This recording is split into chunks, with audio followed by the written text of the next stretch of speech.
Welcome, welcome, welcome. My name is Dan Coe. I am still not David Pakman. The most important topic today is that David Pakman has welcomed a second child into this world. Let's all congratulate him and his family, and let's all hope he gets a little bit of sleep. But there's a lot to cover. As I mentioned in yesterday's episode, I was the Deputy Cabinet Secretary and Deputy Director of Intergovernmental Affairs in the White House. What the hell does that mean? It means that I helped work with the cabinet on behalf of President Biden, as well as worked with mayors and governors on behalf of the president on things like disaster response and all kinds of the gambit. Before that, I was Chief of Staff of the Department of Labor. That is the agency that oversees the Bureau of Labor Statistics. So I gave a little bit of overview of how that works, but I'm going to elaborate a little bit more today. And I worked at the Huffington Post before that as Chief of Staff to Arianna Huffington.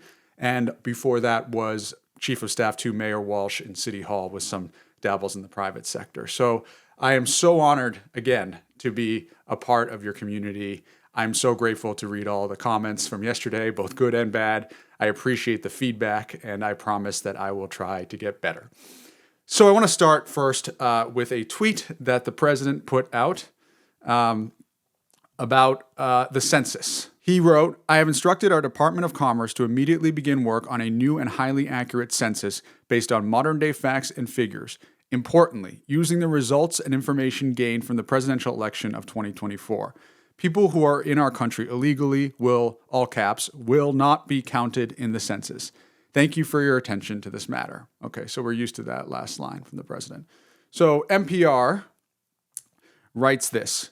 According to a social media post by Trump, that census would exclude millions of people living in the country without legal status, an unprecedented change to how the country has conducted population tallies since the first U.S. Census in 1790. Why is that? Because the 14th Amendment requires that the whole number of persons in each state be included in a key set of census numbers used to determine how presidents and members of Congress are elected. The Trump administration has released no details on the plan. As a result, it is unclear, such as whether Trump, who according to the Constitution does not have final authority over the census, is referring to the regular scheduled national head count in 2030 or an earlier tally. Now, what's interesting about this is not the first time that the president has tried this method. So, according to the New York Times, Mr. Trump tried a similar move in 2020 to keep undocumented immigrants out of the census, but a federal court rejected that attempt, and the Supreme Court declined to intervene, saying at the time to do so was premature. The president's efforts to exert pressure on the Census Bureau, which is part of the Commerce Department, were also unsuccessful. Okay, so let's start with the 2020 attempt. I think it's really important to outline the dynamics here. So I will get to later in this podcast the difference between career and appointees and how this worked. But the bottom line is Trump tried to pressure the census to have this kind of data in 2020. And there were actually career officials. These are people who traverse administrations who resisted his efforts. And so there was a New York Times article that was written about this, how the census stood up to Donald Trump's meddling. Let me read you a little bit from it. There were 10 days left in the Trump presidency, and John Abbott and Terry Velkoff had a decision to make.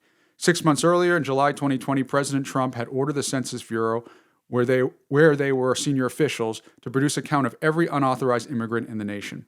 Anyway, this goes on to say that these two officials resisted the president's push to do that and to release data they did not feel was accurate. Okay? The problem is this caused the ire of Donald Trump, not just for career officials there, but also Wilbur Ross. Wilbur Ross was the Commerce Secretary. And after the Supreme Court made their ruling, he became somewhat of persona non grata for Wilbur Ross. So that's the situation in 2020. The reason why I give that context is because we all know the one thing that Trump learned the most from his first term to his second term was that he needed to install absolute loyalists at every corner. That's why he prioritized that loyalty over qualifications. We are certainly seeing that, for example, in the Department of Defense with Pete Hegseth. We are seeing it in all over his appointments where loyalty trumps qualifications, no pun intended.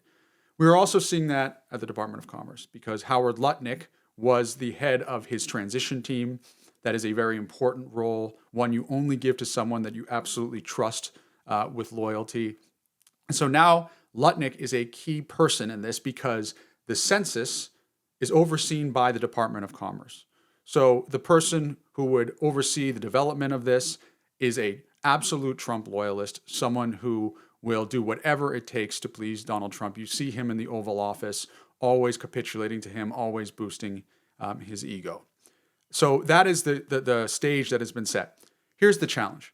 Nobody knows, as mentioned in the article, what Trump means by this census thing. It is required by law that every 10 years the census lines are drawn. It is required by law that every 10 years a census is performed. But that doesn't mean that Trump isn't going to try to change the methodology or make a move right now. And there's a clear reason why he would do that. And I will get to that in a second when it comes to redistricting. But here is the challenge, right? It specifically says in the Constitution that the whole number of persons in each state are counted by this, okay? It does not say U.S. citizens. Now, the population that is derived from the census is used to draw congressional district maps. And that is where some of the crux of the controversy comes, because Trump is trying to say that because undocumented people are being counted, they're somehow affecting, voter outcomes, et cetera. Now, it is true that the determination of House seats are based on census overall population and not based on American citizens. So that is true. But here is the point, and here is the problem. The problem is when you start to target and survey populations based on citizenship status, the response rate and the data that you get back is a lot poorer. Why? Because people get scared about answering the immigration question. And these are not just undocumented immigrants, right? These are mixed family houses. These are people who support immigrants. There's people who just don't trust the government. And it is already difficult to get the right response rates from the census as it is. And you've already seen the kind of intimidation that this government is doing towards immigrants on the streets, many of them regardless of their status. So there was an interesting study done by the Harvard Kennedy School about this. This was done by the Shorenstein Center. And the outcome of this study, using a randomized controlled trial, RCT, we find that asking about U.S. citizenship significantly reduces the overall share of questions that respondents answer, with suggestive evidence that the effects are more pronounced among Hispanic residents. We also find that citizenship questions significantly reduces the number of household members reported as being Hispanic. These patterns are particularly stark among Hispanics who report being born in Mexico or Central America. Extrapolating our results to the general population, and this is really important, we estimate that asking about citizenship would reduce the share of Hispanics recorded by the census by approximately 6.07 million, or around 12% of the 2010 Hispanic population, a sizable reduction in the share of U.S. population that would be recorded as Hispanic. And remember, congressional seats roughly are 800,000 or so, give or take, per member of Congress. So if you extrapolate that out, you're talking, 8, 9 or more congressional seats in that representation that could be affected by this. Donald Trump knows this. He doesn't care. He loves the imagery of all of a sudden not counting people. Again, this is a president who allows due process to be taken away from people, despite the fact that the Constitution calls for due process for persons, not just citizens. But he doesn't care. And here is the effects of this. You're going to not just have unreliable data, but hundreds of billions of dollars are decided based on census data. How much aid to give to states, who is in need, the various government programs that are helping our most vulnerable. So if Trump is successful in this endeavor, and by the way, Congress is supposed to be the ultimate arbiter of this, but if he is successful, then all of a sudden you're talking about disenfranchising tens of millions of people of color in this country potentially, and causing an entirely new round of intimidation that we already are seeing on the streets, but manifested and candidly weaponized through statistics, which I think should concern all of us. And one other thing on this. We know that, as I mentioned before, loyalty is the number one thing.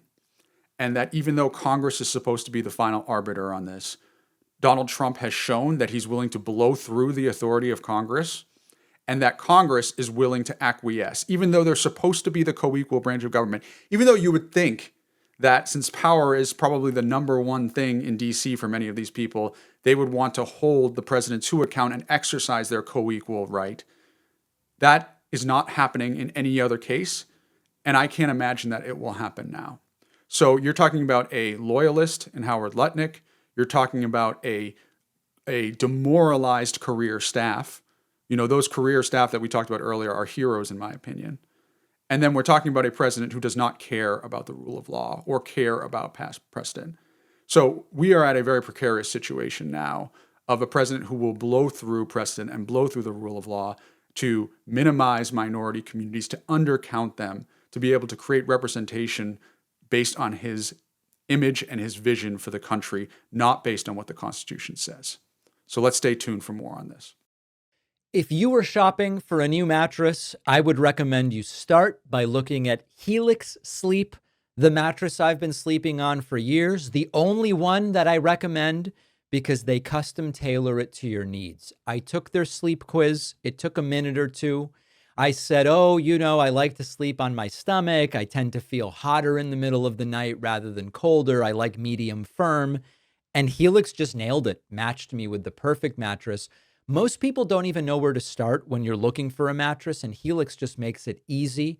There is really no substitute for the mattress that's right for you. Your body will thank you. Delivery was fast, setup was easy. You do get 100 nights to try it out. They'll even take away your old mattress. And right now, Helix has an exclusive offer just for my audience. Go to helixsleep.com/Pakman. You'll get 27% off site-wide. The link is in the description.